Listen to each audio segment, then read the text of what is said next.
అమ్మ అసలు నాగుల చవితి అంటే ఏంటి? అసలు నాగుల చవితి రోజు పుట్టలో పాలు వేయొచ్చంటారా? వేయకూడదంటారా? చాలా మంచి ప్రశ్న. హ్మ్. మనకి కార్తీక మాసంలో దీపావళి పండుగ వెళ్ళగానే హ్మ్. ఈ 4 రోజు మళ్ళీ చవితి వస్తుంది. నాగుల చవితి వస్తుంది. నాగాలకు సంబంధించిన అద్భుతమైన పండగనమాట. హ్మ్.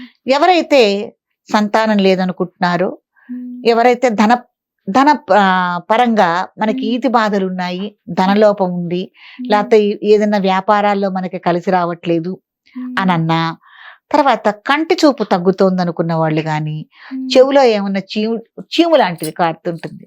హ్మ్. అట్లాంటి సమస్యలతో బాధపడుతున్న వాళ్ళు గాని, ఎవరైనా సరే హ్మ్. ఈ నాగుల చవితి రోజున హ్మ్.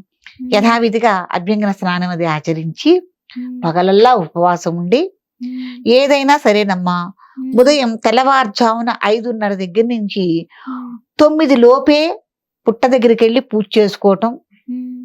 స్వామివారి ఆరాధన చేయటం చెయ్యాలి. నిట్ట హ్మ్. మధ్యాహ్నం పూజలనేవి ఎక్కడా హ్మ్. శాస్త్రం కాదు, అలా చెయ్యరాదు.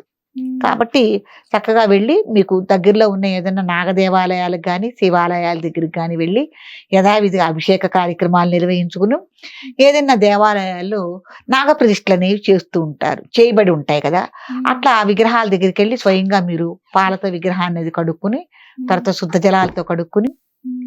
అభిషేక కార్యక్రమాలు నిర్వహించుకొని, మీ గోత్రనామాలు చెప్పుకొని, మీరు ఏ సంకల్పంతో ఈ నాగుల చవితి అనేది వ్రతాన్ని మీరు చేస్తున్నారో, ఆ సంకల్పం చెప్పుకొని నాగుల చవితి కార్యక్రమాన్ని వైభవంగా చేసుకోవటం అనేది మంచి పద్ధతి. హ్మ్. చాలా మంది తెలిసి తెలియక ఏం చేస్తుంటారంటే, పుట్టల దగ్గరికెళ్ళి పుట్టలో గుడ్లు వేయటం, హ్మ్. లీటర్లు పాలు వేయటం, అవును. అట్లాగే చలిబిండి వేయటం, హ్మ్. ఇవన్నీ చేస్తూ ఉంటారమ్మా. హ్మ్. పొరపాటును కూడా మీరెవ్వరూ కూడా నిజంగా దేవతా పుట్టలవి. హ్మ్. మహామునులు తపస్సు చేస్తుంటారు ఆ పుట్టల్లో. కాబట్టి పుట్టల్లో మీరు తీసుకెళ్ళి గుడ్లు వేయటం వల్ల, హ్మ్. పాలు వేయటం వల్ల, లేతే పిండి లాంటివి వేయటం వల్ల హ్మ్. పుట్టకి హాని కలుగుతుంది. హ్మ్. ఎలా అంటే, మనం ఇప్పుడు మళ్ళీ ఇల్లుంది నాన్న, ఇల్లు హ్మ్. ఊడ్చుకొని శుభ్రంగా ఉంచుకోవాలి. అవును. అంతేకాని ఇంటి నిండా మనం కోడిగుడ్లు పగలగొట్టి హ్మ్. అంతా జల్లుకుని, లేతే హ్మ్. చలిపిండి తయారు చేసి మొత్తం ఇల్లంతా జల్లుకుని, హ్మ్. పాలు వెదజల్లుకుని, అలాగా ఆ గదిలో ఉంటామా మనం? ఉండగలమా? ఒక గంట ఉంటావు, 2 గంటలు ఉంటావురా. తర్వాత నుంచి మనకి అది దుర్గంధం రాదా? అవును. అసలు మరి పడుకుంటామా దాంట్లో? అట్లాగే లేదు. నాగేంద్రుడికి గూడా పుట్ట అనేది నివాస యోగ్యమైన ఒక ఇల్లు లాంటిది. హ్మ్. కాబట్టి దాంట్లో పాలు బయటం ఇట్లాంటివన్నీ చేయకూడదు. హ్మ్. అట్లాగే దీపాలు గాని ఏమన్నా మీరు పెట్టదలుచుకుంటే పుట్ట కాంచి పెట్టకూడదు. దూరం. పుట్టకి కొద్దిగా దూరంగా పెట్టుకోవటం అనేది మంచిది.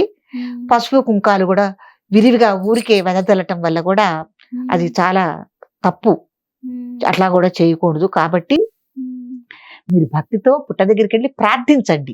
హ్మ్. మీరు ఒకవేళ నాగేంద్రుడికి పాలు పొయ్యాలి, అభిషేకం చేసుకోవాలనుకున్నప్పుడు హ్మ్. గోధుమ పిండితో చక్కగా నాగపడేలాగా తయారు చేసుకుని, ఒక ప్లేట్‌లో పెట్టుకొని ఆ పుట్ట దగ్గరికి వెళ్ళి, హ్మ్. అక్కడ ఈ నాగేంద్రుడికి మీరు గోధుమ పిండితో చేస్తాం కదమ్మా! హ్మ్. ఆ నాగేంద్రుడికి పాలతో అభిషేకం చేసుకోవటం గాని, హ్మ్. మీరేవైతే పూజాది కార్యక్రమాలు చేసుకోవాలనుకున్నారో ఆ నాగేంద్రుడికి చేసుకుని, హ్మ్. ఈ పుట్టకి కాస్త పళ్ళు గాని, మీరు తీసుకెళ్ళిన ప్రసాదాలు గాని నైవేద్యం పెట్టుకుని, హ్మ్. అగరత్తులు వెలిగించి, దీపం దూరంగా పెట్టుకుని, హ్మ్. ఇవన్నీ కార్యక్రమాలు చేసుకోవచ్చు. హ్మ్. ఏ గోధుమ పిండితో తయారు చేసిన ఈ నాగేంద్రుడి పూజాది కార్యక్రమాలు అయిన తర్వాత, హ్మ్. ఎవరు తొక్కని చోట ఏదన్నా చెట్టు మొదల్లో దాన్ని పాలతో సుద్దా గూడా అక్కడ వదిలిపెట్టుకోవటం అనేది మంచి పద్ధతి. కానీ హ్మ్. పుట్టలనిట్ట మీరు చేయటం వల్ల ఏంటంటే, పుట్ట నిర్మాణం అనేదే హ్మ్. మనకి చెద వల్ల నిర్మాణం అవుతుంది. అవును. కాబట్టి ఆ చెద పురుగుకు కూడా ఇబ్బంది కలిగే హ్మ్.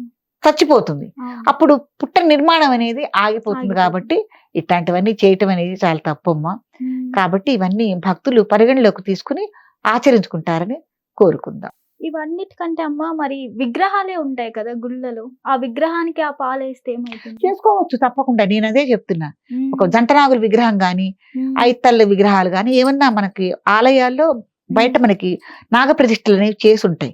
ఆ హ్మ్. విగ్రహాలకు మీరు చేసుకోండి ఏం చేసుకున్నా. హ్మ్. ఆ విగ్రహాలు చేసుకుని, ఆ విగ్రహాలకు గూడా వీలంత వరకు శుచి, శుభ్రంగా ఉండేటట్టు చూసుకోండి. పుట్ట దగ్గర కన్నా ఇదే బెటర్ కదా! ఇది చాలా ఇంపార్టెంట్. నయం అమ్మ. హ్మ్. పుట్టలకెప్పుడు అలా చేయకూడదు. హ్మ్. తెలిసే తెలియక చేస్తున్నారు. తెలిసి హ్మ్. ఎవరైనా ఇట్లాంటి పరిస్థితి పుట్టకొస్తుందంటే ఎవరు చెయ్యరు గదా! హ్మ్. కాబట్టి తెలియక చేసేవి ఇవన్నీ హ్మ్. చేయకూడదు. తర్వాత పుట్టకి ఆ పుట్ట దగ్గర పూజ చేసుకున్న తర్వాత ఆ పుట్ట దగ్గర ఉన్న మట్టిని తీసుకుని పుట్ట బంగారం అంటారు. దాన్ని తీసుకుని కొద్దిగా ఇంటికి వచ్చి ఈ చెవులకి ఇక్కడ పెడతారు. పిల్లలకు కానీ ఎవరికన్నా మనం పెడితే చిన్న పిల్లలు కొంతమందికి చెవులోంచి చీము కారటం అనేది వస్తుంది, అది కూడా తగ్గిపోతుంది. తర్వాత కొద్దిగా అట్ట నీళ్ళలో వేసి కొద్దిగా గంధం వల్లే తీసుకుని ఈ పై భాగంలో, కంట్లో కాదండి, ఇట్లా పై భాగంలో కొద్దిగా రాసుకుంటే దృష్టి ఏమన్నా తగ్గుతోంది, దృష్టి లోపం ఉందన్న వాళ్ళకు కూడా కొద్దిగా కళ్ళు మంచిగా కనిపించి ఆ దృష్టి లోపం కూడా కొద్దిగా నివారణ అయ్యే మార్గం అనేది ఒకటి ఉంటుంది. చర్మ వ్యాధి సమస్యలతో కానీ ఏమన్నా బాధపడే వాళ్ళకు కూడా కొద్దిగా ఆ పుట్టమని కొద్దిగా అట్ట తీసుకుని రాసుకోవటం వల్ల చర్మ వ్యాధి నివారణ మార్గాలు కూడా దాంట్లో మీకు కనిపిస్తాయి. కొంతమంది సాయంత్రం సమయంలో కూడా పుట్ట దగ్గరికి వెళ్తూ ఉంటారు కదా, ఆ సమయంలో వెళ్ళొచ్చు అంటారమ్మా?